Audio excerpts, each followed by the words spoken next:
తిరుపతి నగరంలో Congress party MP అభ్యర్థిగా చింతామోహన్ ఇంటింటి ప్రచారం నిర్వహించారు. స్థానిక ప్రజలకు కరపత్రాలు అందజేస్తూ కాంగ్రెస్కు ఓటు వేయాలని అభ్యర్థించారు. అనంతరం మీడియాతో మాట్లాడారు.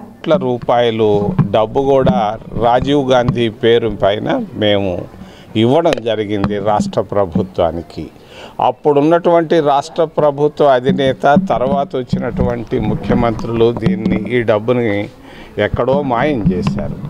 ఇది ఎట్లాగైనా కూడా మేము ఖచ్చితంగా 2 బెడ్రూముల ఇళ్ళు ప్రతి నిరుపేద మహిళకు తిరుపతిలో కట్టించే బాధ్యత కాంగ్రెస్ పార్టీ తీసుకుంటా ఉంది.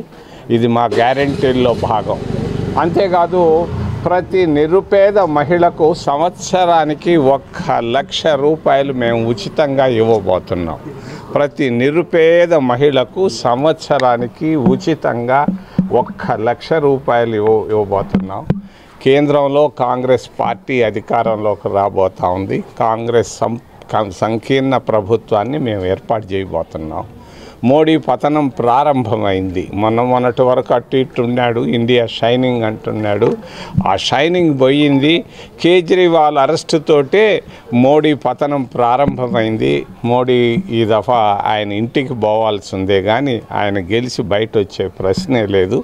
భారతీయ జనతా పార్టీ ఖచ్చితంగా కేంద్ర ప్రభుత్వంలో మరి ప్రతిపక్ష స్థాయిలో కూర్చోవాల్సిన బాధ్యత వాళ్ళకు వచ్చేసింది.